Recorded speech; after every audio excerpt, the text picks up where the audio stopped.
नमस्कार. आजच्या भागाचं शीर्षक आहे 47 रॉनिन. कोबायाशींची शिक्षण पद्धती एकमेवाद्वितीय अशी होती.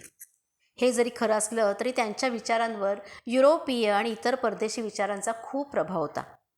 उदाहरण द्यायचं तर त्यांच्या शाळेतल्या जेवणाची पद्धत, फिरायला जाण्याची कल्पना किंवा जेवताना म्हणायच्या गाण्याची रो रो रो युअर बोट या इंग्रजी गाण्यावरून घेतलेली चाल, अशा कितीतरी देता येतील. मुख्याध्यापकांचा उजवा हात सर्वसाधारण शाळांमध्ये उपमुख्याध्यापक असं त्याला म्हणतात. ते होते श्री मारुयामा. कितीतरी बाबींमध्ये ते मुख्याध्यापकांपेक्षा वेगळे होते. मारुयामा ह्याचा अर्थ गोल टेकडी. त्यांच्या नावाप्रमाणेच त्यांचं डोकं अगदी गोल आणि तुळतुळीत होतं. कानाजवळ थोडेसे पांढरे केस होते. ते गोल चष्मा घालायचे. कोबायाशींपेक्षा त्यांचे गालही छान लाल होते. मुख्याध्यापकांपेक्षा ते नुसते दिसायलाच वेगळे होते असं नाही, तर ते त्यांच्या धीर गंभीर आणि भावपूर्ण आवाजात पारंपरिक चीनी कविता देखील म्हणायचे. 14 डिसेंबरच्या सकाळी जेव्हा सगळे सभागृहात जमले तेव्हा त्यांनी सांगितलं, 50 वर्षापूर्वी आजच्या दिवशी 47 रोनिनांनी म्हणजे सामुराई योद्ध्यांनी शत्रूंविरुद्ध इतिहास प्रसिद्ध सूड उगवला होता. सेनगाकुचीच्या देवळात जाऊन आपण आज त्यांच्या समाधीला वंदन करूया. तुमच्या पालकांना ह्या कार्यक्रमाची सूचना आधीच दिलेली आहे. मुख्याध्यापकांनी विरोध केला नाही. त्यांच्या मनात काय होतं कोणास ठाऊक, पण ज्या अर्थी त्यांनी विरोध केला नाही त्या अर्थी त्यांची संमती असणार. निघण्यापूर्वी मारुयामांनी मुलांना ती 47 योद्ध्यांची प्रसिद्ध गोष्ट सांगितली. त्या शूर आणि स्वामिनिष्ठ सैनिकांनी त्यांच्या मृत नेत्याच्या आसानोच्या खुनाचा बदला घेण्यासाठी जवळजवळ 2 वर्ष तयारी केली होती. या 47 सैनिकांबरोबरच एक व्यापारी होता, राई हाई आमानोया. त्यानंच सारी शस्त्र पुरवली होती आणि शोगुनच्या सरदारांनी जेव्हा त्याला पकडलं तेव्हा या धाडसी व्यापाऱ्यानं एकही शब्द उच्चारायला स्पष्ट नकार दिला.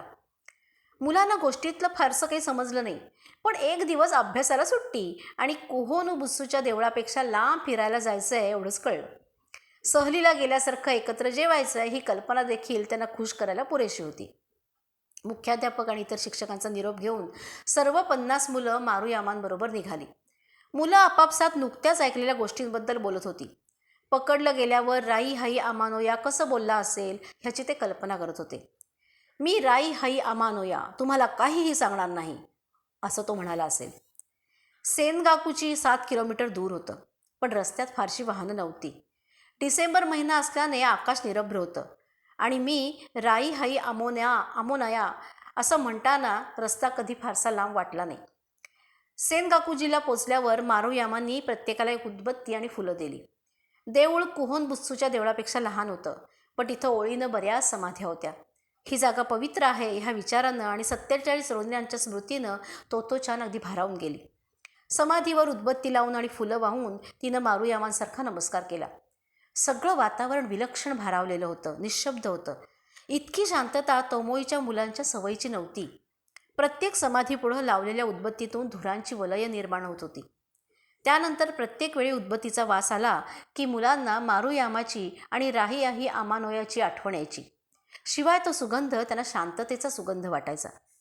मुलांना 47 सैनिकांबद्दल फारशी माहिती नसेलही, पण मारुयामा ज्या भक्तिभावानं त्यांच्याबद्दल बोलत होते त्यामुळे मुलांना मारुयामाबद्दल कोबायाशी इतकाच पण वेगळ्या प्रकारचा आदर वाटायला लागला. तोतोचानला त्यांच्या स्थूल शरीराशी विसंगत असलेलं जाड चष्म्यामागून बघणारे छोटे छोटे डोळे खूप आवडायचे. धन्यवाद.